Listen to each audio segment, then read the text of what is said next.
Hi everyone and welcome to Book Boop. My name is Rachel and today I'm doing my October wrap up. So I'm going to talk about all the books that I read in the month of October, what I thought about them, and just like every single month in the year 2019, I had a theme for my TBR, and that theme was basically Halloween or creepy reads.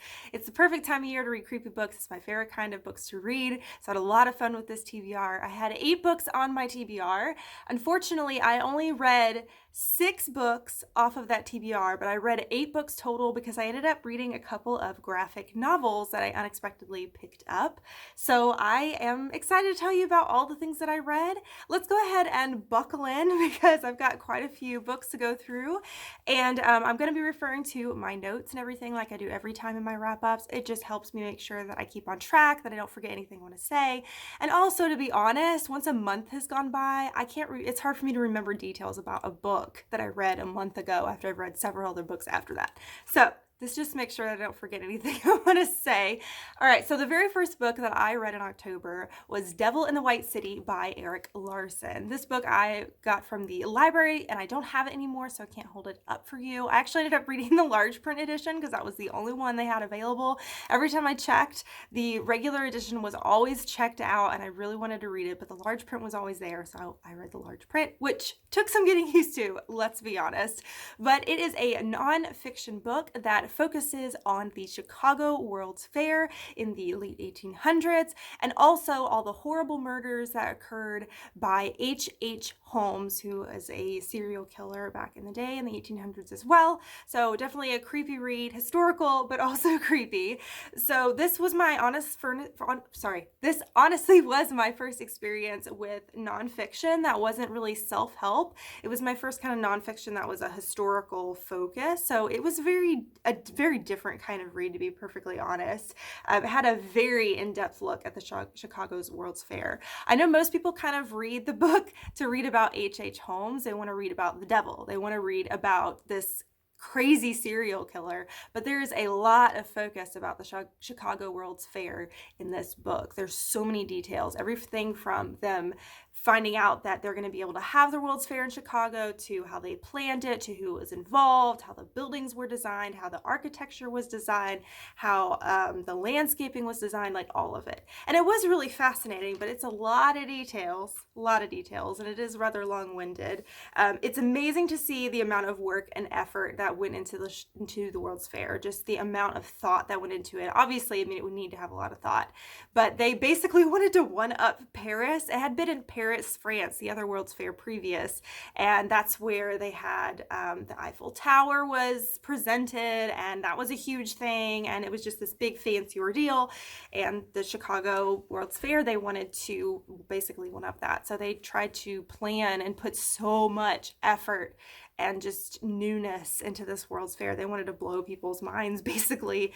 I had trouble keeping up with all the names. There were a lot of different people involved with planning and putting the World's Fair together. There were a lot of names, so half the time I had trouble remembering everybody's names and just keeping up with everybody. So that was a little bit of a struggle for me, but it wasn't too bad. It was really, really stressful how behind they were in planning and execution of the World's Fair. That probably is the thing that stuck out to me the most.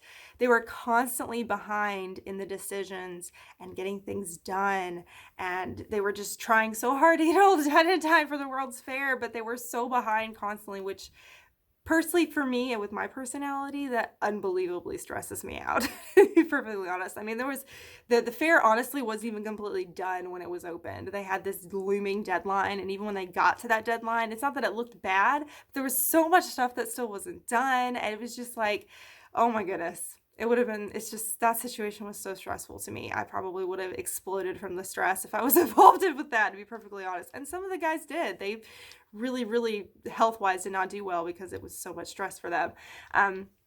It was fascinating what premiered there at the World's Fair. For example, their big one-up huge thing that they did is the Ferris wheel, which I didn't know that. I'm not really history buff, so I didn't know this about it, but apparently that's where the Ferris wheel premiered. That's the first time the Ferris wheel ever existed. That was created for the Chicago World's Fair. It was basically supposed to one up the Eiffel Tower pretty much. They wanted this huge structure, and not just a huge structure. Obviously, they had made one that people could ride. And of course, Ferris wheels are huge nowadays. They're in every single park or whatever, it's just like Ferris wheels are a big thing. So I just didn't know that was part of the Chicago World's Fair. The Zipper was premiered there. Fruit stripe gum, shredded wheat. Random one. Apparently that one didn't do very well. I wonder if they had the sugar coating on it. I bet they didn't. They needed to do that. That's when it would do well. But anyways, I think there were some other things as well, but there were just a bunch of things that were presented or new, that are such huge part of our lives now. I don't know if fruit striped gum is a huge part of your life now, but it's just interesting things I didn't realize that kind of premiered during that time, and that would have been a really cool big deal to see there.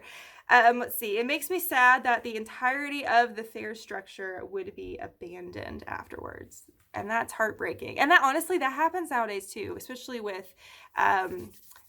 oh my goodness, my brain just went blank. The Olympics, sorry. Like the Olympics, different countries and things will host the Olympics, and they will build these huge buildings and this whole park basically for the Olympics. And then after it's over, it's like a lot of places don't have plans for what it's to be used for afterwards, and it just falls in disrepair and just becomes this ghost town. And that's basically what they did with the Chicago World Fair. They put so much work and beauty into this architecture and the landscaping, and they just put so much thought and all these basically the best architects and landscapers they could find to just create art basically for you to just walk into. And they didn't have a plan for it. Like it wasn't something they were like, okay, well, after the fair is over, then this building's going to be this.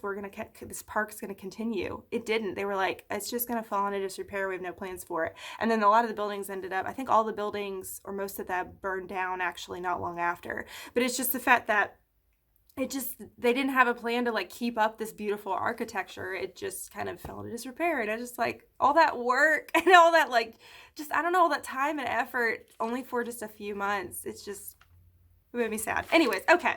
Let's move on to the part of the book most people read for, which is H.H. Holmes. So H.H. Holmes is this horribly disturbed person who killed people in the most weird, awful ways. It's just, oh my goodness. Okay, so Holmes was so morbidly fascinating to read about. It was so fascinating to read about someone who evidently was just so broken up here. Something was so missing up there. It was nuts.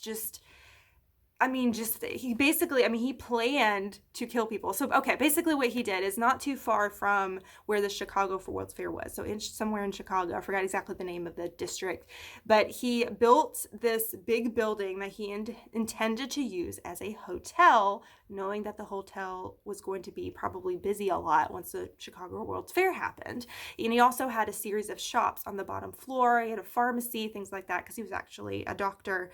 And he built this building to have all sorts of, there were some rooms that were airtight that he would trap people in and basically just put in poisonous gases, and there were these chutes that people, he had these rooms where there were chutes that would drop to the basement, and the basement he had these, he had operating tables to dissect people, and I think huge lime vats where he could put bodies in and they would disintegrate except for the bones. I mean, it was just basically he put all this money and this time and this effort building this building that was basically a murder hotel. From the beginning, he planned to just kill a whole bunch of people. So it wasn't just, most of the time when you hear murdering people, it's usually because there's a crime of passion. It's from anger or lust or I don't know, just something. And there's nothing from this. He just killed people for the sake of the joy of it.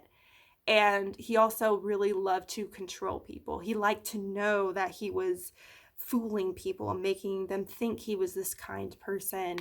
And he liked manipulating people. That was what he loved doing about it. And so it's just so disturbing. It's so morbidly fascinating to read about someone that so clearly is missing this normal moral compass. it was just so insane.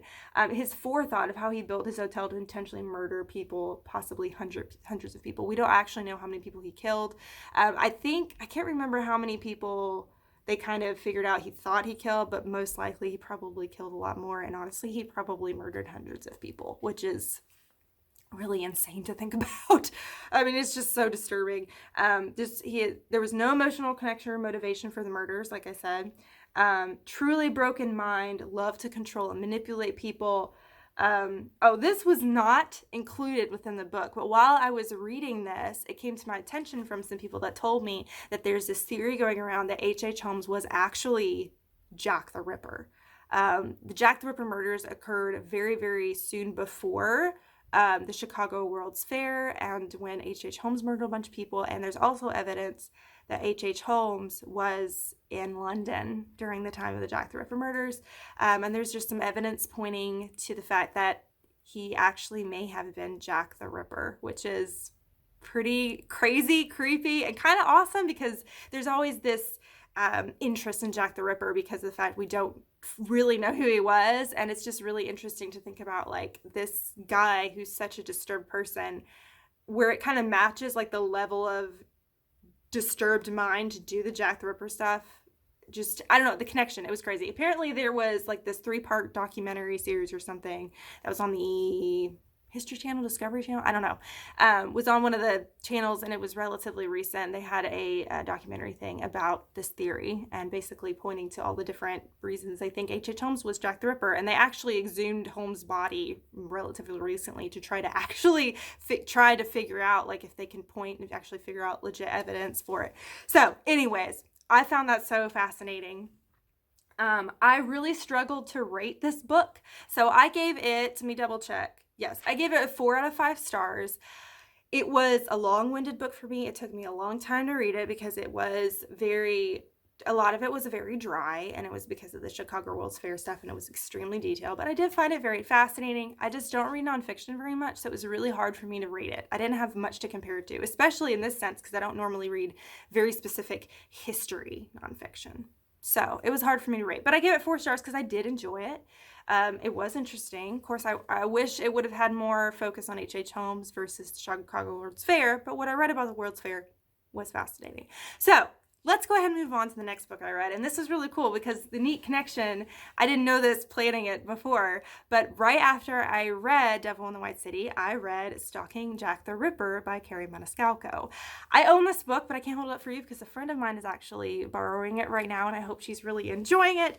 But Stalking Jack the Ripper is a fiction book, and it's about this main character. Her name is Audrey Rose, and she's living during the time of the Jack the Ripper murders, and she's following in the footsteps of her uncle, who is in forensics. He actually dissects cadavers who have been murdered and tries to help the police figure out how they were murdered, how they died, and see if they can figure out who the murderer is. And so her uncle actually gets thrown into the investigation of Jack the Ripper and is, dissecting these people that were actually murdered by Jack the Ripper and trying to figure out who Jack the Ripper is. And Audrey Rose ends up becoming involved in it as well. So it's got this great Victorian London setting and everything, and it's got twists and turns to it. It's a mystery, so it's a perfect kind of read for the fall, to be perfectly honest.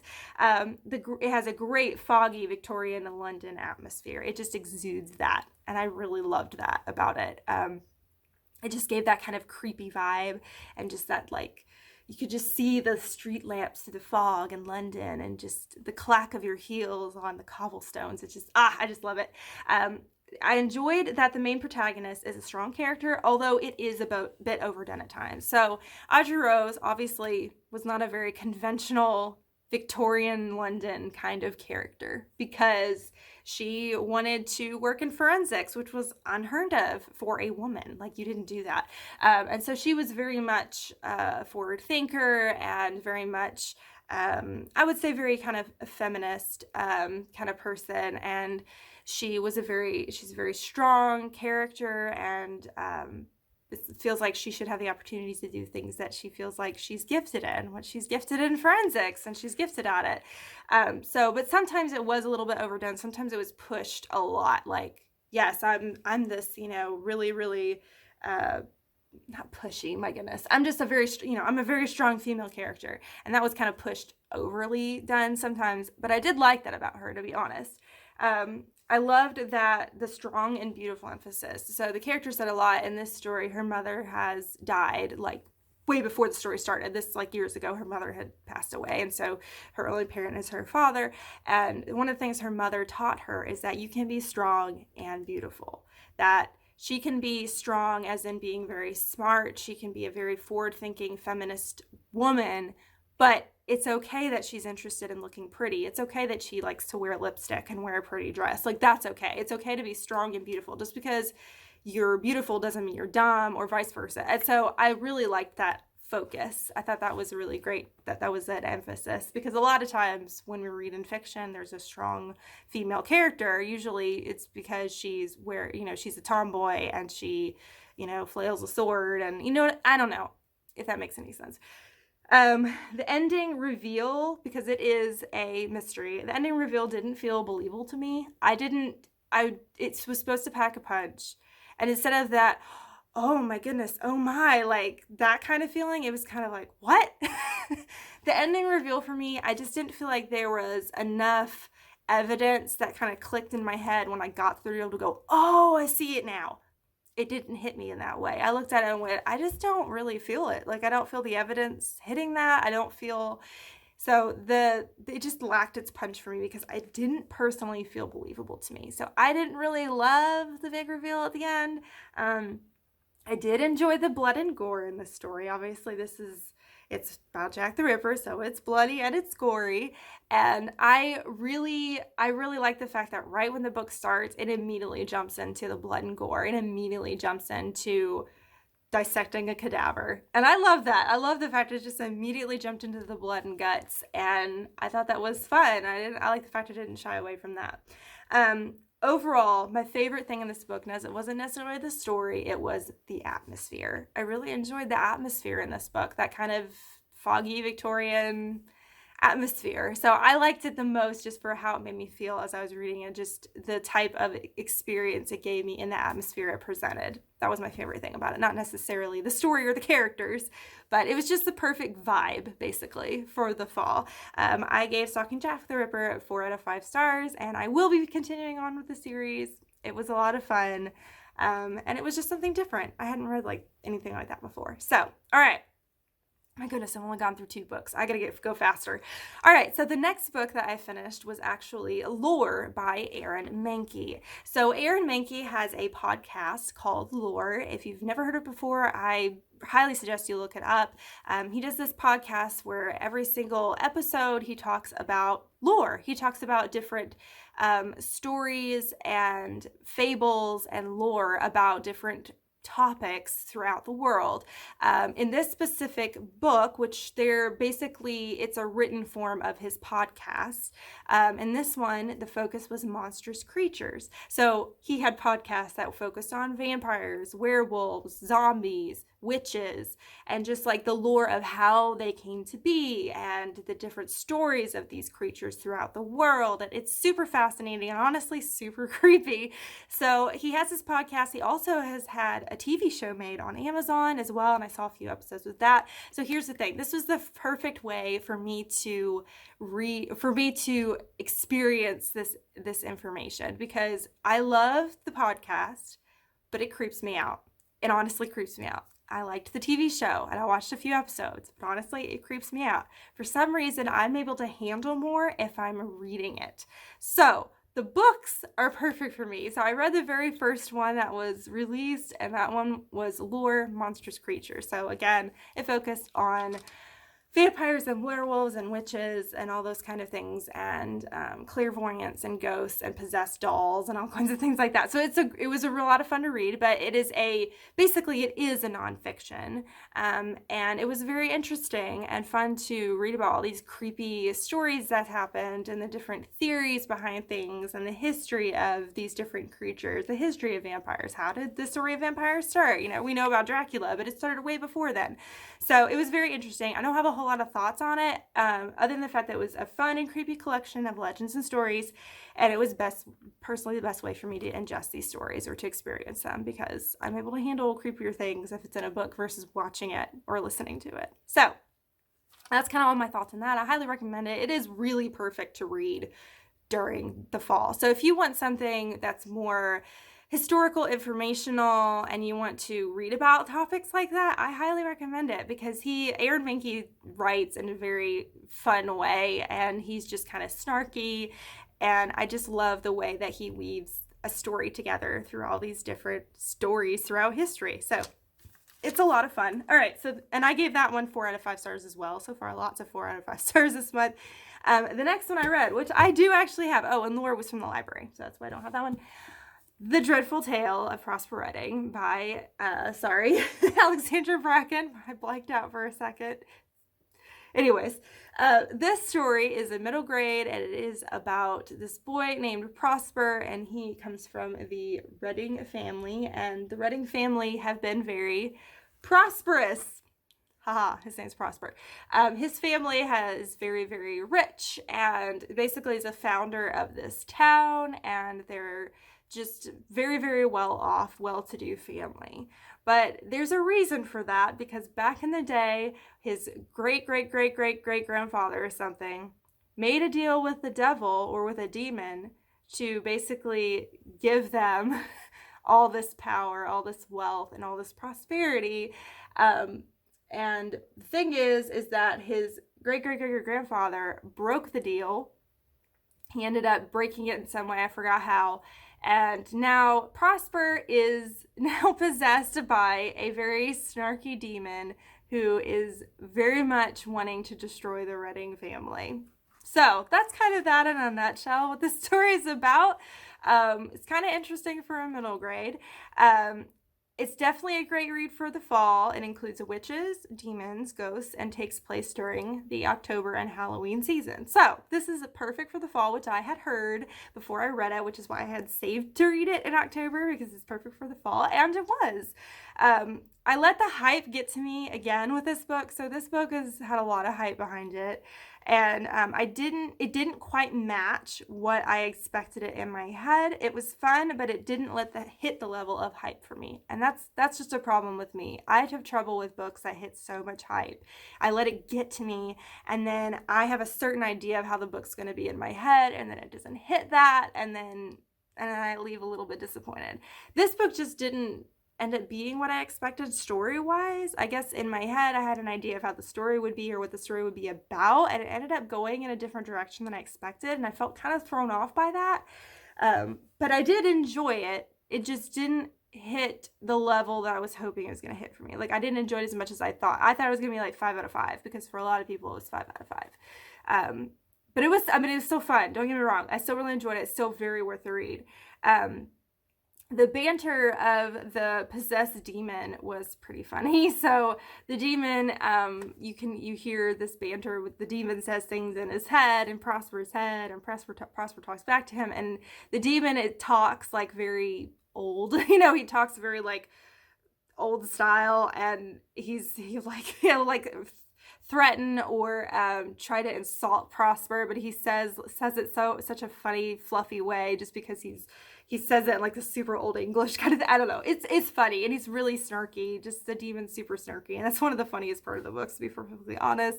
I don't have a lot of thoughts on this one, to be honest. That's about all I got, but I will read the next one. The second one in the series is out. I'm not sure if that's the last one, if it's just a duology, but I will read the other one, because it was fun, and I'm interested. It left, kind of leaves on a cliffhanger, so I'm interested to see what happens next, but it wasn't what I thought it would be.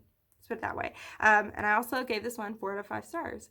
So it was fun. Perfect for the fall. Highly recommend for October. So moving on. The next book that I unexpectedly read was a graphic novel, and it was one afternoon after work, and I didn't need to go pick up my daughter yet at daycare, and I was like, you know what, I'm gonna go to the library and sit in a quiet corner, and I'm going to go to the graphic novel section, and I'm going to pick up a graphic novel I think I can read pretty quickly. And I'm just going to sit at the library in the quiet by myself and read the whole thing in one sitting. That's what I wanted to do. So I went to the graphic novel section, which isn't that huge, but we've got some good options.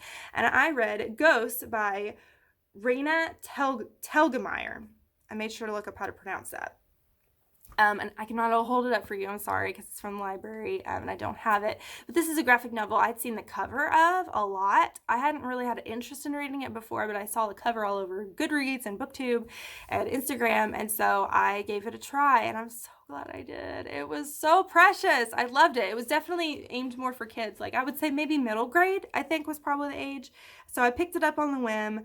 The story of the graphic novel is about this family who moves to another city in California because the youngest sister, there's two sisters, the youngest sister has cystic fibrosis, which I don't know a lot about it other than the fact that it causes you having struggle to breathe. I think it causes fluid to build up in your lungs, and it just causes your breathing to be really, really bad. And so they moved to this other city, and this other city they moved close to around Halloween, and this particular town has a lot of lore about ghosts, and apparently that town is very haunted. And they also throw this huge party for Halloween. They throw a Day of the Dead party, and that's when a lot of people that would celebrate Day of the Dead and celebrate ghosts of their family coming, and they get to spend time with their entire family, living and dead.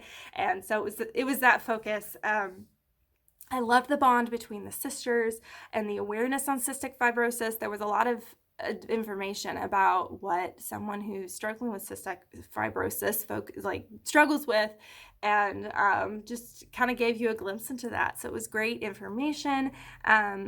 And I learned more about customs for Day of the Dead. It reminded me a lot of the movie Coco by Pixar.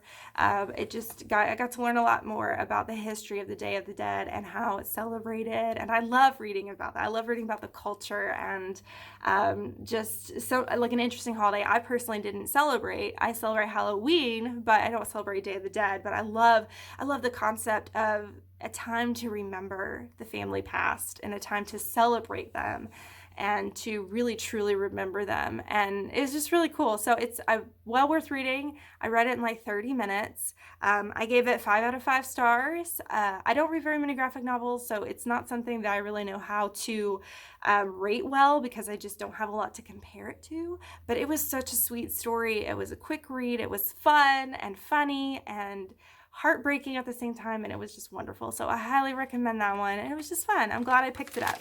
All right. 3 more to go. Let's do this. All right. This next one I think I'm the most excited to talk about, and that is The Dead House by Dawn Kurtagich. Pretty sure I tried to look that up too. Kurtagich. This book I eyed for the longest time in the discount section at Books A Million, and I really was interested in this book so much, and it took me so long to pick it up, and I wish it hadn't taken me so long because I loved it. It was so good. It's like the perfect fall read. It's perfect creepy read. It was just the kind of book that I really love, and I can't wait to tell you about it. Okay, so this story follows this what is it called? It is a it's a school where kids live there. Boarding school. Sorry, brain fart. So it's about this boarding school, and it takes place at this boarding school in the past, to where there was this big fire, and a couple students, I think it was 3 students, died and several were injured. And it's basically the investigation of this fire and who they think caused the fire. And who they think caused the fire was this girl, and named Caitlin, but also Carly. So Carly/Caitlin has a very interesting mental issue, to where she actually, during the day, she's Carly. When the sun goes down, she has an alter personality that comes out called Caitlin. And then when the moon goes down, sun goes up, she's Carly again. Very fascinating, interesting concept. It was just really cool. So it's this investigation about this fire, and just like the fact that they think Caitlin did it, but Caitlin doesn't actually really exist because she's just an alter ego of Carly. I keep reading the girl's name. It's really interesting. Also, this book is told in mixed media. It is told in video footage. It is told in different interviews and diaries.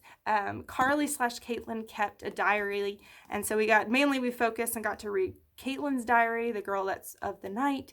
And so I love mixed media. It makes it so immersive. Okay, so here are my notes on it.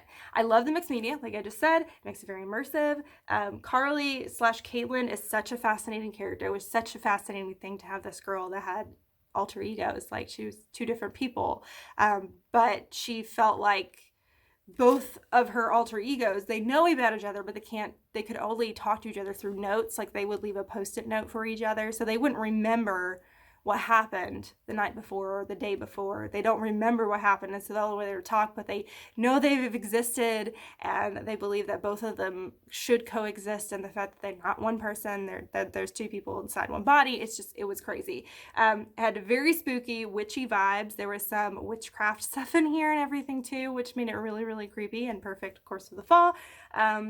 It did not end with the way I predicted, thankfully. There was because again, this was more of a mystery type thing as well, because we're trying to figure out who caused the fire and what built up to it and all that kind of stuff.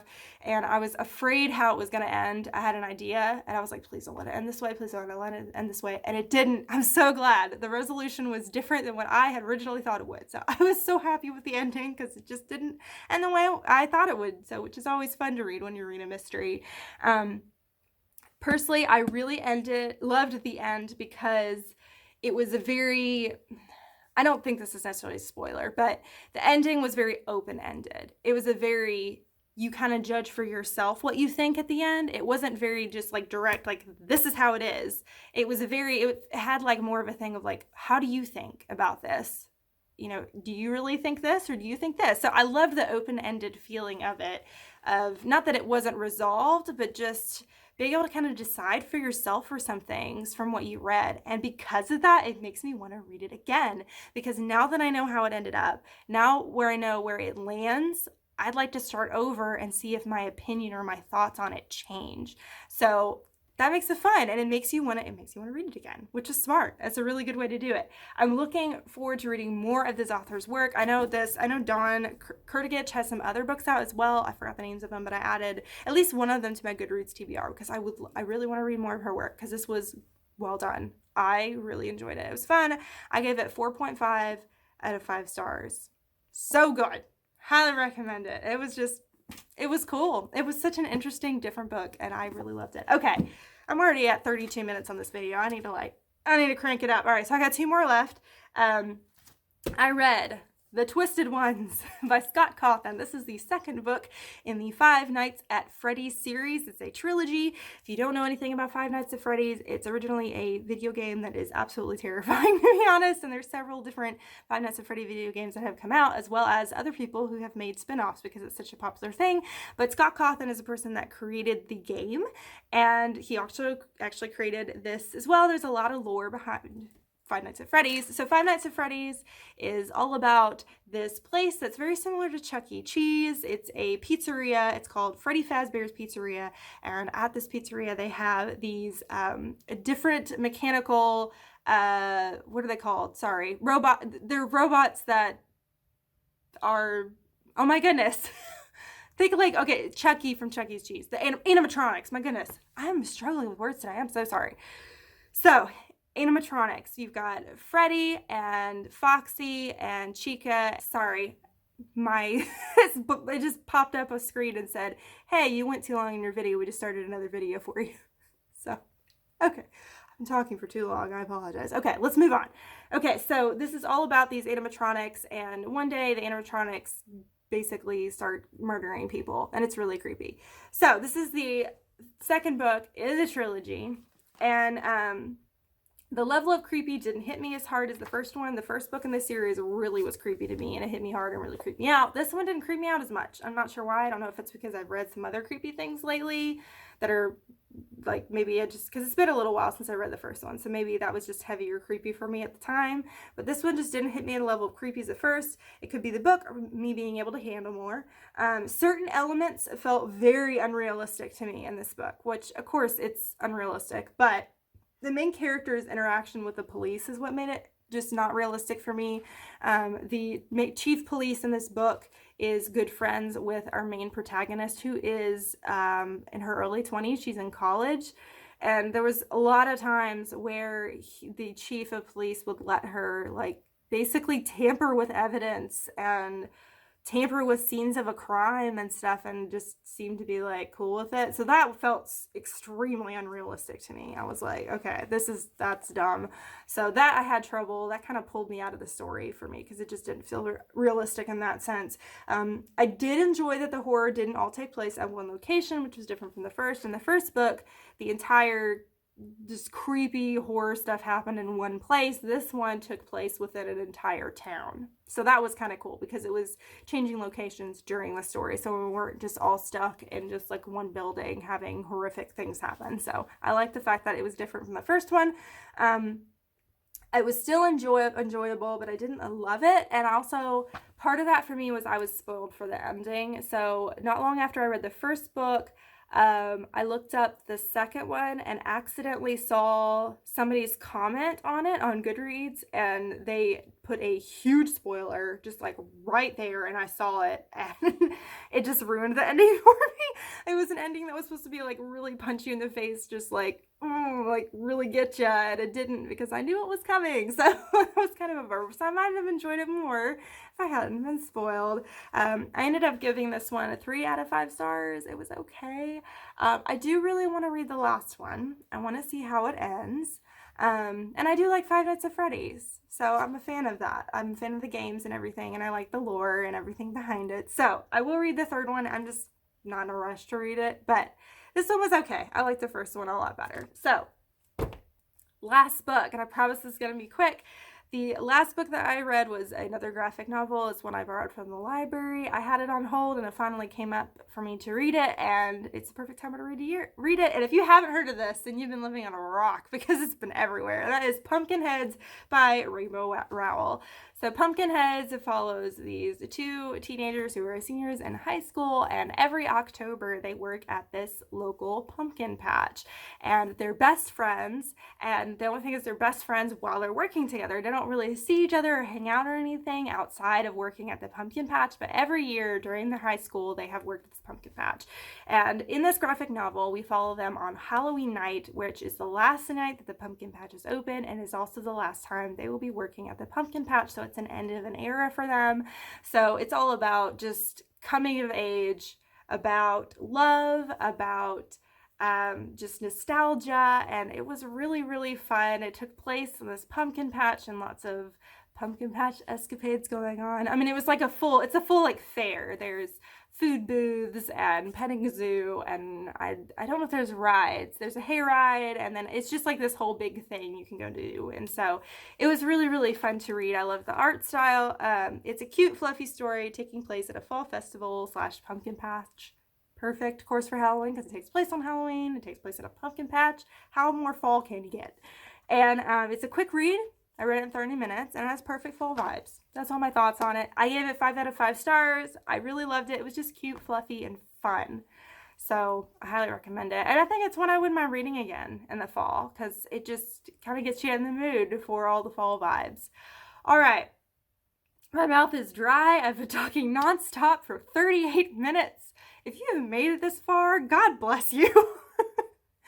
Thank you for all of those who have subscribed to my channel lately. I have hit almost 300 subscribers, and I can't believe it. I'm hoping to hit 300 by the end of the year. I got to 299. I went, oh, and then it went back down. Which that always happens. Every time I almost hit another milestone, it goes back down, and it takes a long time to get there. So, but thank you for all of the new subscribers that are here. I appreciate you. I love that you're here. If you haven't said hi to me yet, please say hi down below. I'm here because I want to meet people that love to read books. If you've read any of the books I mentioned today, let me know what you thought about them. Tell me what you read in October. I would love to hear. Let me know what you thought about the books you read in October. On this side of the screen over here is my logo. If you click on that, you can subscribe to my channel and follow me on my book journey and get me to 300. Yes, that'd be awesome. On this side of the screen over here is a suggestion for another video if you want to watch another one right now. But thank you so much for watching. You rock, and don't forget to keep reading. Bye.